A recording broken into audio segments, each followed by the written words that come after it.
Hi friends, இன்றைக்கி பார்த்தீங்கன்னா ஒரு வீட்டுக்கு வந்து நிறையா லைனில் வந்து தண்ணி வரல, ரொம்ப லைட்டாக தான் வருதுன்னாங்க. எல்லா டேப்பையும் கழட்டி பார்க்குறப்பே வந்து ரொம்ப டஸ்ட்டாக மூத்தில் பூராமே உப்பு இருந்துச்சு. சரி, டேங்கை ஃபைனலாக எப்போ கழுவுனீங்கன்னு பார்த்தீங்கன்னு கேட்டோம்னா சரியாக அவங்க ஞாபகம் இல்லைன்றாங்க. ஆனால் எனக்கு தெரிஞ்சு இந்த டேங்கை லாஸ்ட்டாக கழுவி 2-3 வருஷம் இருக்குன்ற மாதிரி தான் எனக்கு ஃபீலிங்காக இருந்துச்சு. ஏன்னா அதுக்குள்ளே இருந்த கண்டிஷன் அப்படி பார்த்தீங்கன்னா ஃபுல்லுமே உப்பு. ஒரு 10 கிலோ உப்பு 2 டேங்கு 1000 லிட்டர் 2000 லிட்டரு ஒரு 10 கிலோ உப்பாக தள்ளியிருப்போம் 2 கவரில். பார்த்திங்கன்னா தெரியும் எப்படி அதிகமாக கம்ப்ளீட்டாக வந்து உப்பு இருக்குதுன்னு பார்த்தீங்கன்னா உங்களுக்கே தெரியும். ஃபுல் அண்ட் ஃபுல் உப்பு.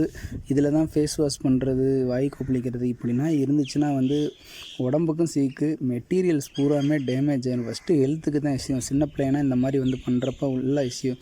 இப்போ நம்ம அதை எப்படி க்ளீன் பண்ணுறோன்னு பார்த்தீங்கன்னா ஃபஸ்ட்டு நம்ம கரண்டியை போட்டு ஷார்ப்பான ஸ்க்ரூ ட்ரைவர் இதெல்லாம் வச்சு ரொம்ப ட்ரிபிள் லேயர் டேங்கு தான் இருந்தாலுமே லேஸாக தான் புஷ் பண்ணணும். அதில் நாங்கள் அவ்வளோ தூரம் க்ளீன் பண்ணியே வந்து சில உப்புனா வந்து லேயர் கணக்கு டேங்காக பதிஞ்சிருச்சு. அதனால் கம்ப்ளீட்டாக எங்களால் எடுக்க முடியல கட்டியாக.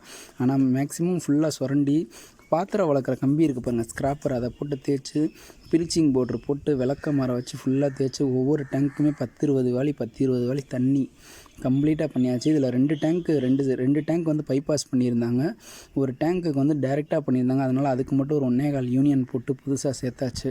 அப்படியே அடுத்த டேங்கை பார்த்தா பாருங்கள், கருப்பு கலரில் ஃபுல்லுமே ஒரு நம்ம பாதம் பதிகிற அளவுக்கு ஃபுல்லுமே உப்பு மண் தான். உப்பு கண்டென்ட் அது அதிகம். அதனால தான் சொல்கிறோம், மினிமம் 3 மாதத்துக்கு ஒருக்கையாவது டேங்கை வந்து க்ளீன் பண்ணால் இந்த மாதிரி உப்பு வந்து ஹெவியாக படியாது. ப்ளீச்சிங் பவுடரை போட்டு ஃபுல்லாக தேய்ச்சி க்ளீன் பண்ணதுக்கு அப்புறம் தான் பார்த்தீங்கன்னா கம்ப்ளீட்டாக எல்லாமே வெளியில் ஏறி ஓரளவு இப்போ க்யூர் ஆயிடுச்சு. இதுக்கப்புறம் அவங்கள்ட்ட கஷ்டப்பட்டு சொல்லியாச்சு 3 மாதத்துக்கு ஒருக்க க்ளீன் பண்ணிடுங்கன்னு. என்ன தான் ஆர்ஓ மிஷின் வச்சுருந்தாலுமே ஒரு 2 நாளைக்கு வந்து தண்ணி வந்து வெளியில் தான் வாங்கிக்கிட சொல்லிட்டேன். ஏன்னா ப்ளீச்சிங் பவுடர் போட்டு கழுவிருக்கனால நம்ம என்ன தான் க்ளீன் பண்ணாலுமே அந்த ஸ்மெல்லு இருக்க தான் செய்யும்.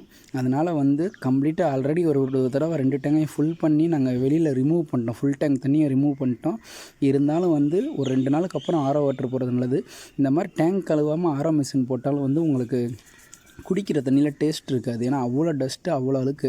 அதனால் மேக்ஸிமம் வந்து டேங்க்கை வந்து மினிமம் 3 மந்த்துக்கு 1 டைம் க்ளீன் பண்ணிடுங்க. அதுதான் சேஃபு. ஓகே ஃப்ரெண்ட்ஸ், இந்த வீடியோ பிடிச்சிருக்குன்னு நினைக்கிறேன். சப்ஸ்கிரைப் பண்ணுங்கள், லைக் பண்ணுங்கள்.